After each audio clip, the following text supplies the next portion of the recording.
வணக்கம். Welcome to Astroveda guide. இன்றைக்கி நம்ம பார்க்க போகிற டாபிக் கன்னிராசி. கன்னிராசிக்காரர்களுடைய குணநலன்கள் என்ன அப்படின்னு பார்ப்போம்.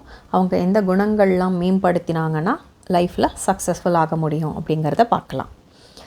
கன்னிராசின்னு சொல்கிறப்போ நம்ம உருவ அடையாளம் பார்த்தோம் அப்படின்னு சொன்னோன்னா அவங்களுக்கு கன்னி பெண்ணை அடையாளம் சொல்லியிருக்காங்க. அதாவது கன்னி பெண்ணு சொல்கிறப்போ அவங்க கையில் நம்மளுடைய தானிய கதிர்கள்லாம் இருக்கும். அதுதான் கன்னிராசியினுடைய உருவ அடையாளம். இப்போ நம்ம குணநலன்கள் அப்படின்னு பார்த்தோன்னு வச்சுக்கோங்க. முதல்ல எடுத்தோன்னே இன்டலெக்சுவல் அப்படின்னு சொல்லலாம். அவங்க very analytical and intelligent people.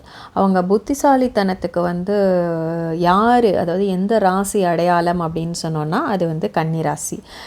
ஏன்னு கேட்டிங்கன்னா நமக்கு புதன் மிதுன ராசியும் கன்னி ராசியும் ஆளுகிறார் இல்லையா. அப்போ அந்த புதன் அப்படிங்கிற ஒரு கிரகம் என்ன குறிக்கும் அப்படின்னா ஒரு அறிவு, அதாவது படித்து வரக்கூடிய அறிவை புதன் காட்டுவார். அப்புறம் எப்படி கம்யூனிகேட் பண்ணணும், எப்படி பேசணும், ஒரு இடத்துக்கு போகணுன்னா அப்படிங்கிறதையும் புதன் காமிச்சு கொடுப்பார்.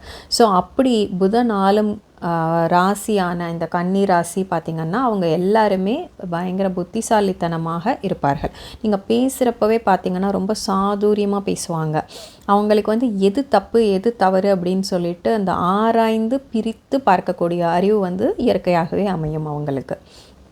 ஓகே, இரண்டாவதாக பார்த்தோம் அப்படின்னா very practical and very realistic person அப்படின்னு சொல்லலாம். நம்ம ப்ராக்டிக்கல் அப்படின்னு சொல்கிறப்போ ரொம்ப இயல்பாக இந்த ஒரு நடைமுறைக்கு ஏற்ப அவங்களால பேச முடியும். இப்போ நீங்கள் பார்த்தீங்கன்னா சில பேர் ரொம்ப எமோஷ்னலாக பேசுவாங்க.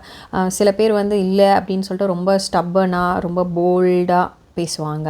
ஆனால் நீங்கள் கன்னிராசி பார்த்திங்கன்னா இடத்துக்கு தகுந்த மாதிரி ரொம்ப ப்ராக்டிக்கலாக அடாப்ட் பண்ணிவிட்டு அவங்களால இருக்க முடியும். எந்த செயலையும் செய்யவும் முடியும் அவங்களால.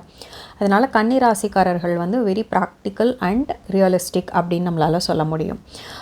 அப்புறம் மூணாவதாக பார்த்தோம் அப்படின்னு சொன்னோன்னா கன்னிராசிக்காரர்களும் ரொம்ப ஹார்ட் ஒர்க்கிங் பர்சன்னு சொல்லலாம், ரொம்ப டிசிப்ளின்டுன்னு சொல்லலாம். ஏன்னா நீங்கள் நம்ம உருவ அடையாளம் கன்னிராசிக்கு என்ன பார்த்துருக்கோம் அப்படின்னு சொன்னோன்னா அந்த தானிய கதிரை அந்த கன்னிப்பெண் வச்சுருக்காங்க அப்படின்னு சொல்லியிருக்கோம் இல்லையா. அதாவது அவங்க ஆராய்ந்து எதை எப்படி நடனம் அப்படிங்கிறத ரொம்ப டிசிப்ளின்டாக ரொம்ப பொறுமையாக பண்ணக்கூடிய ஒரு ராசி. அவங்களுடைய உழைப்பு பார்த்திங்கன்னா ரொம்ப கடினமான உழைப்பு பண்ணுற ஒரு ராசி கன்னிராசிக்காரர்கள். ஒழுக்கத்துலேயும் அப்படி தான். அதாவது ஒரு செயல் ஆரம்பித்தோன்னே நடுப்புற விட்டுட்டுலாம் அடுத்த காரியத்துக்கெல்லாம் போகாமல் எடுத்த காரியத்தை சிறப்பாக செய்து முடித்து விட்டு தான் அடுத்த காரியத்துக்கு செல்வார்கள் கன்னிராசிக்காரர்கள். அடுத்தது நம்ம நேர்மையையும் நம்ம கன்னிராசிக்காரர்கள்ட்ட சொல்லலாம். அவங்கள நம்ம ட்ரஸ்ட் வர்த்தின்னு சொல்லலாம், நம்ம டிபெண்டபிள் அப்படின்னு சொல்லலாம்.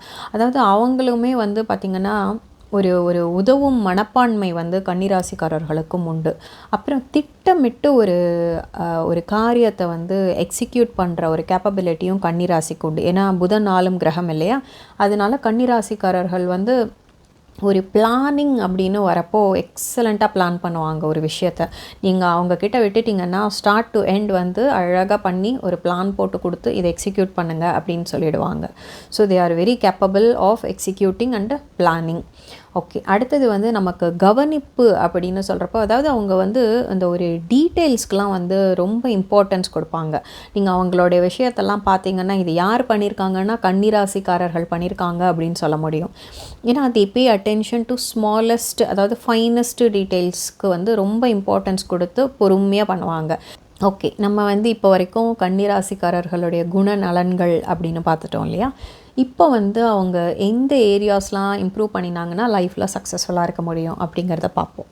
ஓகே, நீங்கள் முதலாவதாக எடுத்துட்டிங்கன்னா கன்னிராசிக்காரர்கள் நான் இப்போ எப்படி ஒரு வெரி டீட்டெயில்டு திங்ஸ்க்கெல்லாம் ஒரு அட்டென்ஷன் கொடுப்பாங்கன்னு சொல்லியிருக்கோம் இல்லையா. அதனுடைய ஒரு நெகட்டிவ் குவாலிட்டின்னு எடுத்துக்க முடியும் நம்ம. ஏன்னா தி திங்க் அ லாட், ஓவர் திங்கிங்னு சொல்லலாம். அப்போ என்ன ஆகும்னா அவங்க ரொம்ப யோசித்து ஒரு செயலை செய்கிறாங்க இல்லையா. அதனால அவங்களுக்கு அதிகமாக டைம் எடுக்கும். ஒரு செயலை முடிக்கிறதுக்கு ரொம்ப நார்மலாக ஒரு ராசிக்காரர்கள் எடுக்கிற டைமை விட கன்னிராசிக்காரர்கள் ஒரு வேலையை செய்து முடிக்கிறதுக்கோ இல்லைனா ஒரு இடத்துக்கு கிளம்புறதுக்கோ பார்த்திங்கன்னா கொஞ்சம் அதிக டைம் எடுத்துப்பாங்க அப்படின்னு சொல்லலாம். எக்ஸசிவ் டீட்டெயில்ஸ்க்கு அட்டென்ஷன் கொடுக்கறதுனால ரொம்ப பெர்ஃபெக்ஷனிஸ்ட் அப்படின்னு சொல்லலாம். அவங்களுக்கு வந்து ஒரு பரிபூர்ண ஒரு திருப்தி இல்லாமல் ஒரு காரியத்துலேருந்து வெளியில் வர மாட்டாங்க. அடுத்தது வந்து செல்ஃப் கிரிட்டிசிசம், அப்புறம் வந்து அடுத்தவங்களையும் வந்து ஒரு ஒரு விமர்சனம் பண்ணக்கூடிய ஒரு ராசியும் கன்னி ராசிக்காரர்கள். அடுத்தது நம்ம பார்த்தோன்னா கொஞ்சம் எமோஷ்னலாக வந்து வெளியில் வந்து காமிச்சிக்கிறதுக்கு வந்து கொஞ்சம் தயங்குவாங்க. பிகாஸ் அவங்க வந்து ஜென்ரலாக பார்த்தோன்னா கன்னிராசிக்காரர்கள் வந்து எக்ஸிக்யூஷனில் எப்படி வெரி பர்ஃபெக்ட் அப்படின்னு சொல்கிறோமோ, அதே மாதிரி வென் கம்ஸ் டு எமோஷ்னல் ஆஸ்பெக்டில் பார்த்தோம் அப்படின்னு சொன்னோன்னா அவங்களால ரொம்ப சகஜமாக எல்லாத்தையும் வெளியில் காமிச்சிக்கலாம் பண்ண முடியறதுக்கு கொஞ்சம் கஷ்டப்படுவாங்க அப்படின்னு சொல்லலாம். அப்புறம் வந்து ஒரு தேவையில்லாத கவலைகள் வந்து கொஞ்சம் அதிகம் இருக்கும் கன்னிராசிக்காரர்களுக்கு. எப்போ பார்த்தீங்கனாலுமே எதையாவது பற்றி கொஞ்சம் யோசிச்சுக்கிட்டே இருப்பாங்க. இது எப்படி முடிக்க போகிறோன்னு தெரியலையே, அதை எப்படி பண்ண போகிறோன்னு தெரியலையே அப்படின்னு சொல்லிட்டு ஒரு கவலைக்கு வந்து கொஞ்சம் கட்டுப்படுறவங்க வந்து கன்னிராசிக்காரர்கள்னு சொல்லலாம். இந்த வீடியோ உங்களுக்கு பிடிச்சிருந்ததுன்னா லைக் பண்ணுங்கள், ஷேர் பண்ணுங்கள், சப்ஸ்கிரைப் பண்ணுங்கள். நீங்கள் கன்னிராசிக்காரர்களாக இருந்தீங்கன்னா கன்னின்னு சொல்லிட்டு டைப் பண்ணுங்கள் மெசேஜில். தேங்க்யூ.